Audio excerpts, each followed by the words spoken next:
नमस्कार, मैं हूं अर्धेंदु मुखर्जी और फेस टू फेस कार्यक्रम में आप सभी का स्वागत है। आज हमारे साथ मौजूद है भाजपा के वरिष्ठ नेता और पूर्व मंत्री अजय चंद्राकर जी। चंद्राकर जी, बहुत बहुत स्वागत है। धन्यवाद साहब। सबसे पहले मैं जानना चाहूँगा, जिस उम्र में लोग पढ़ने की सोचते हैं, नौकरी करने की सोचते हैं, अपना करियर बनाने की सोचते हैं, उस दौरान आप राजनीति में सक्रिय थे, कैसे लगाव था? देखिए, मैं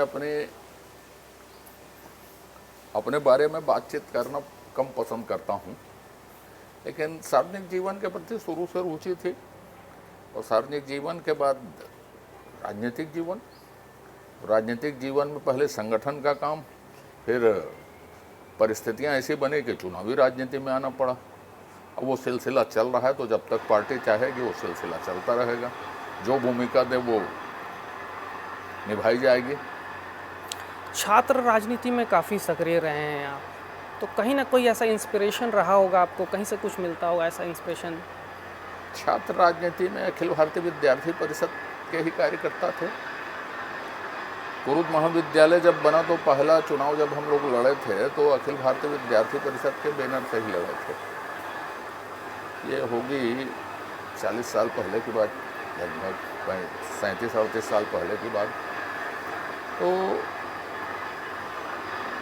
चलता रहता था। उसके बाद धीरे से भाजपा की सदस्यता, फिर भाजपा में विभिन्न पदों पर संगठन के, फिर विधायी राजनीति, लेजिस्लेटिव पॉलिटिक्स में। बस यही है छोटी सी यात्रा। फिर पार्टी ने बहुत सारी जिम्मेदारी दी, मंत्री 2 बार, विधायक 4 बार, और भी संगठन में आज प्रवक्ता, इससे पहले भी प्रवक्ता, प्रदेश के उपाध्यक्ष, अभी पब्लिक अकाउंट कमेटी के मैं 3 साल से जो विपक्ष को मिलती है उसका चेयरमैन हूँ। तो पार्टी ने बहुत भूमिकाएं दी, निभाने की कोशिश हुई उसको। पढ़ाई में काफ़ी रुचि रही है आपकी, खुद का लाइब्रेरी भी बना रखा है, कैसे ये? देखिए, इसके बारे में भी मैं प्रचार नहीं करता कि मेरी लाइब्रेरी है, मैं पढ़ता हूँ, मैं क्या करता हूँ। जानकारी लेकिन मिल जाती है, लेकिन अपने आप को समसामयिक बनाए रखने के लिए, प्रासंगिक बनाए रखने के लिए, दुनिया में जो परिवर्तन हो रहे हैं उससे जुड़े रहने के लिए रीडिंग हैबिट जरूरी है। और उससे समझ लो हम मानसिक रूप से मजबूत रहते हैं किन्हीं भी परिस्थितियों के लिए, किन्हीं भी जानकारियों के लिए, कुछ चीज़ों के लिए। तो एक मेरे परिवार प्रदत्त गुण है, ये समझ लीजिए। मेरे घर में सब डॉक्टरेट लोग हैं, पढ़े लिखे लोग हैं, मैं सबसे कम पढ़ा लिखा हूँ, ये मान लीजिए। छोटे से गांव से मंत्री तक का सफ़र जब पीछे मुड़कर देखते हैं अपनी ज़िंदगी में, तो कभी ऐसा लगता है कि कुछ ना कुछ ऐसा अभी भी करना बाकी रह गया है? देखिए, मेरा प्री विषय एजुकेशन और ग्रामीण विकास ही रहा। दोनों तीनों में मैंने काम किया, स्वास्थ्य में भी। तो जो इंफ्रास्ट्रक्चर के क्षेत्र हैं, जो सोशल सेक्टर हैं, उसमें काम करने का अवसर मिला। और उस दौरान आज तक छत्तीसगढ़ बनने के बाद जितनी योजना हमने बनाई वही योजना बनी। कोई नई योजना इस सरकार ने लॉन्च नहीं की। उससे पहले भी सरकारें थी। छत्तीसगढ़ बनने के 3 साल में कोई रूरल डेवलपमेंट के लिए योजना लॉन्च नहीं हुई थी। आज बहुत सारी योजना लॉन्च है। बहुत सारे कानूनों को संशोधन किया हमने, जिसमें 50% है महिलाओं को आरक्षण, खाद्य सुरक्षा कानून है, साक्षरता है, स्वच्छता है। इसको उम्मीदवार की हैसियत में शामिल करने वाला ये पहला प्रदेश था। तो ग्राम सभाओं को मजबूत बनाना, पेशा को मजबूत बनाना, ये काम बाकी थे। ग्राम सभाओं के बारे में चिंतन करना। जब मैं आया उच्च शिक्षा में तो बहुत रीजनल अनबैलेंस थे। बस्तर, सरगुजा, जसपुर ऐसी जगह थे। शिक्षा का मतलब राजनांदगांव, दुर्ग, भिलाई, रायपुर, बिलासपुर होता था। आज की तारीख में हर नेचर की यूनिवर्सिटी है। मैंने एक दिन में 3 यूनिवर्सिटी लेजिस्लेट की थी। डॉक्टर रमन सिंह जी को जब मैंने बताया कि उच्च शिक्षा में इतना अनबैलेंस है कि देवभोग का लड़का रायपुर 220-30 किलोमीटर चल के कैसे आएगा, तो कोंटा, बीजापुर ऐसी जगहों में भी कॉलेज खोलने का सौभाग्य मिला। ITI खूब सारी खुली। तो हर नेचर की यूनिवर्सिटी आज छत्तीसगढ़ में मौजूद है। रीजनल बैलेंसेस, अनबैलेंसेस खत्म हुए। तो अब इस सरकार को चाहिए कि गुणवत्ता बढ़ाए।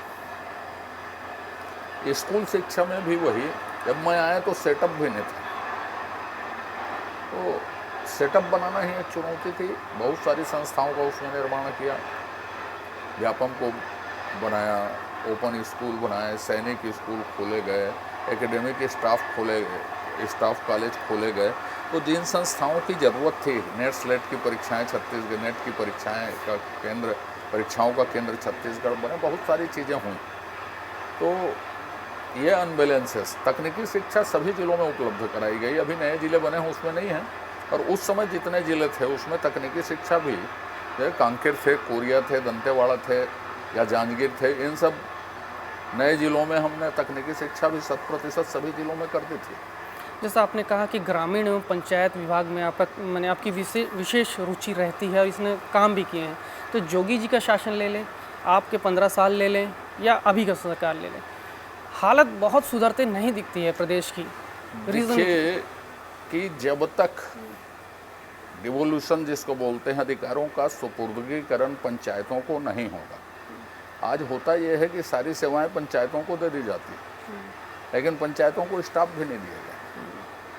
हमने एक योजना बनाई थी शुरुआती साल में, ग्रामीण इंफ्रास्ट्रक्चर में पंचायती राज कानून को मजबूत करने में भी बीच में 5 साल नहीं था, तो उसमें निकल गया। अब वो समय आता तो पंचायत जो भी सेवा देगी उसका शुल्क लेगी, और उस शुल्क से कर्मचारी रखे जाएंगे वहाँ, मध्य सरकार पैसे।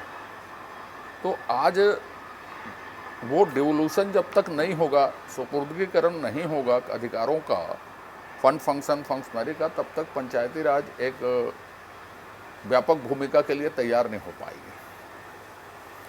काफ़ी मुखर रहते हैं हर क्षेत्र में, आप विवादों में भी घिरे रहते हैं, तो जानबूझकर आप ऐसा करते हैं या हो जाता है संयोगवश? विवाद क्रिएट किए जाते हैं। मैं बता दूंगा जिन विवादों में नाम रहता है उसको, लेकिन उसका कोई फ़ायदा नहीं। हमेशा मेरे जो कंटेंट हैं, जो मैंने कहा है वो सही है या गलत है, लोकतंत्र में उसमें बहस होनी चाहिए। तो मैं क्या कर रहा हूँ, कहाँ घूम रहा हूँ, कहाँ बैठ रहा हूँ, किसके साथ घूम रहा हूँ, ये विषय नहीं है। एक व्यक्तिगत जीवन, सार्वजनिक जीवन में जो सीमा रेखा होनी चाहिए उसका सार्वजनिक जीवन में पालन किया जाना चाहिए। तो अभी कई लोगों की आलोचना में वो परिपक्वता नहीं है। आलोचना लोकतंत्र का अभिन्न अंग है, लेकिन आलोचना में वो परिपक्वता नहीं है, जिसके कारण उसको विवाद कह लिया जाता है। विवाद से फ़ायदा क्या है? मुझे प्रचार की ज़रूरत नहीं है, पार्टी ने बहुत ऊंचाई दे दी मुझको, जितने का मैं योग्य नहीं हूँ उससे ज़्यादा काम कर दिया हूँ, समझ लीजिए। 15 साल आप लोग सरकार में थे, वर्तमान क्या फ़र्क देखते हैं दोनों में? कोई बेंचमार्क वाला काम इस सरकार का एक भी नहीं है जिसको वो गिना सके। 2 यूनिवर्सिटी, मैं बोलता था उन लोगों के, 2 यूनिवर्सिटी आपने बनाई हैं, शायद यही आपका आखिरी तक काम रहेगा। 3 मेडिकल कॉलेज खुल रहे हैं, वो केंद्रीय योजना है जिसमें सभी संसदीय क्षेत्रों में खुलना है। जांजगीर में खुलेगा। कोई भी चीज़ें, नरवा घुरवा गरवा बारी गोबर खरीदी, ये सब चीज़ें कहीं सुनाई नहीं पड़ती। उसका मॉडल क्या है कभी चर्चा नहीं हुई, उसके बजट क्या है चर्चा नहीं हुई, अभी तक चले कैसे उस पर चर्चा नहीं हुई, और उसको किसी थर्ड पार्टी से अध्ययन नहीं कराया गया कि इसके प्रभाव क्या पड़े समाज पर, अध्ययन नहीं कराया गया।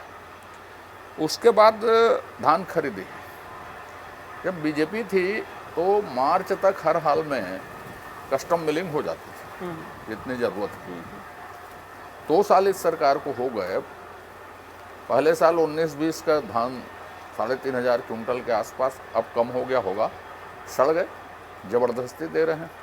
1 साल के बाद वो मानक नहीं रहते, खाने पीने के लिए जानवरों के लायक नहीं है, उसको वो बेचने की कोशिश कर रहे हैं। इस साल धान बिक नहीं रहा है, 4,000 करोड़ घाटा होगा उनको कम से कम इस लेट लेती थी धान खरीदी शार्टेज के लिए। दूसरा, पूंजीगत व्यय लगातार कम हो रहा है, जो एक नए राज्य के लिए बहुत गंभीर विषय है कि आप राजस्व खर्च बढ़ा रहे हैं और पूंजीगत व्यय घटा रहे हैं। दूसरा, कर्जा, राजनीति हो सकती है। 41,000 का करोड़ का कर्जा था रमन सिंह जी जब गए तब, अब वो कर्जा 80,000 करोड़ के पास, 2.5 साल और 18 साल।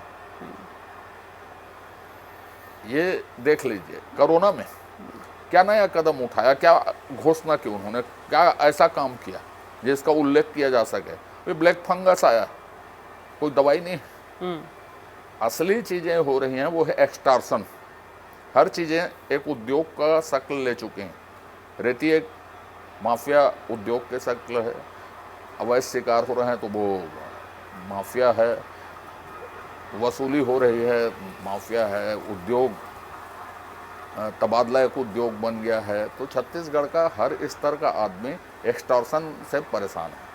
ये इस सरकार की उपलब्धि, करप्शन, एक्सटॉर्शन और जितनी बातें मैंने कही आपको, ये इसकी उपलब्धि। जैसा आप बोल रहे थे धान में काफ़ी नुकसान हो रहा है, लेट होते हैं, तो इनका आरोप होता है कि केंद्र सरकार अड़ंगा लगाती केंद्र है। सरकार का क्या है, 24 लाख टन लेंगे, ये तय है। पिछली बार तो 26 लाख टन दिया था तो जमा नहीं कर पाए साल भर में, 19-20 में साल भर में जमा नहीं कर पाए।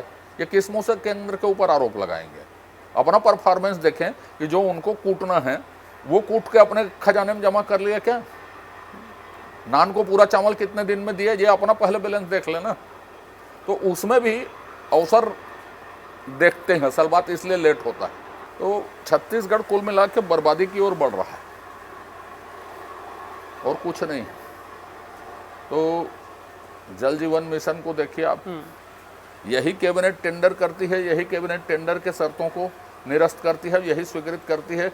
माने कैबिनेट ने गलती की, कैबिनेट ने सुधारा, ये ऐसा प्रकरण कम दिखता।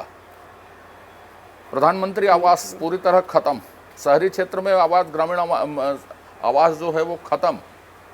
क्या माने गरीबों की बात करते हैं, क्या कर रहे हैं? कुछ नहीं कर रहे हैं।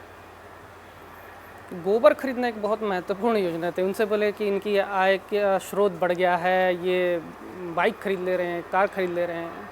एक आदमी ने बाइक खरीदी ऐसा मुख्यमंत्री जी ने बताया, दूसरा आज तक उदाहरण नहीं आया। गोबर खरीदी एक बड़ा भ्रष्टाचार बनने वाला है। ने कितना गोबर खरीदा, कितना रखा गया, कितना बेचा गया, कितना गोबर खरीदा, गोबर खराब हुआ, ये बताने को कोई तैयार नहीं, उसका आंकड़ा जारी नहीं होता। सुपर कंपोस्ट ऐसा फोटो दिखता, कौन सोसाइटी में, पूरे सोसाइटी में साल भर में हमने इस दर में इतना गोबर बेचा, आपने किसानों को भुगतान कर दिया, उसके बाद की स्थिति क्या है? और जोर जबरदस्ती कर रहे हैं आप कि राइस मिलर खरीदेगा तो वन विभाग खरीदेगा, जरूरत नहीं है तो भी तो ये विभाग खरीदेगा, हार्टिकल्चर खरीदेगा। तो ये उचित नहीं है किसी के साथ जोर जबरदस्ती करना।